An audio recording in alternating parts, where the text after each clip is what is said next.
Assalamualaikum warahmatullahi wabarakatuh. Perkenalkan, nama saya Nurdiana dengan NPM 234110039, kelas manajemen 23D. Baik, di sini saya akan menjelaskan apa itu negosiasi. Jadi, negosiasi adalah salah satu bentuk komunikasi yang tidak dapat dipisahkan dari kehidupan sehari-hari. Negosiasi kegiatan politik, kegiatan bisnis, dan kegiatan kehidupan lainnya.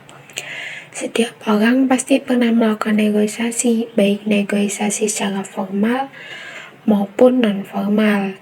Nah, negosiasi dilakukan untuk mencapai sebuah tujuan, seperti untuk mencapai kesepakatan.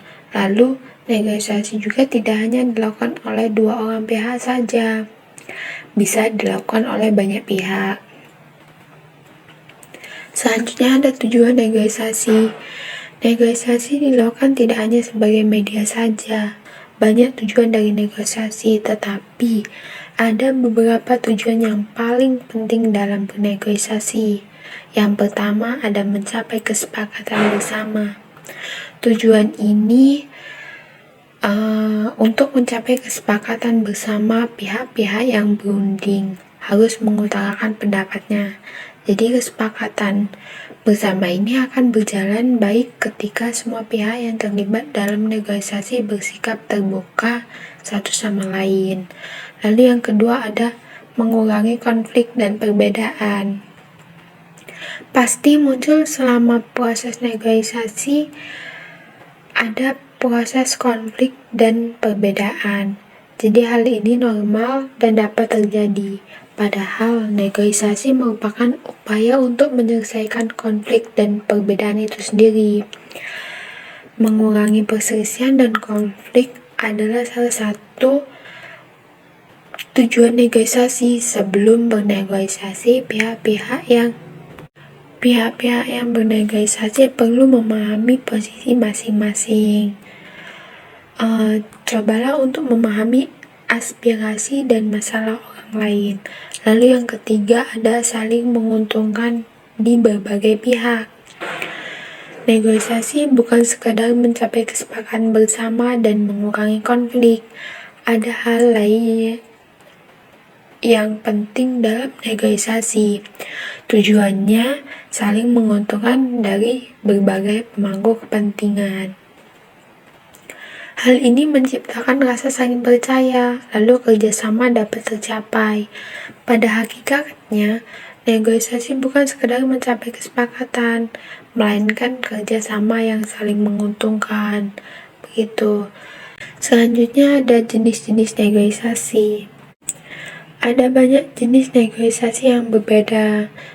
Beberapa alasan mengapa perbedaan dalam negosiasi ini terjadi, misalnya jumlah pihak yang bernegosiasi dan negosiator.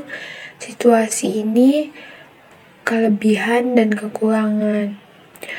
Berikut beberapa penjelasannya. Ini yang pertama ada jumlah pihak yang terlibat atau negosiator. Nah, negosiasi dapat dibagi menjadi dua pihak berdasarkan jumlah pihak atau negosiator yang terlibat. Dibedakan antara berunding antara pihak-pihak mediasi dan berunding tanpa pihak-pihak yang mediasi. Negosiasi dengan seorang mediator biasanya dilakukan oleh dua atau lebih negosiator. Lalu yang kedua ada situasi yang ada. Jenis ini biasanya berdasarkan situasi. Ketika dinilai dari situasi, maka negosiasi ini dibagi menjadi dua jenis, yaitu ada negosiasi formal dan non-formal. Yang ketiga ada keuntungan dan kerugian. Jenis negosiasi ini dinilai berdasarkan keuntungan dan kerugian yang ada. Jenis ini dibagi menjadi negosiasi kolaborasi, negosiasi dominasi, negosiasi akomodasi, dan loss-loss. Lalu selanjutnya ada faktor utama negosiasi. Nah, terdapat beberapa faktor yang harus diperhatikan oleh oleh negosiator. Ketika melakukan negosiasi, beberapa faktor yang harus diperhatikan adalah para pihak yang ikut serta, hubungan, komunikasi, alternatif, opsi realistis, dan klaim yang sah. Terima kasih, cukup sekian presentasi yang dapat saya sampaikan, semoga bermanfaat. Saya akhiri, wassalamualaikum warahmatullahi wabarakatuh.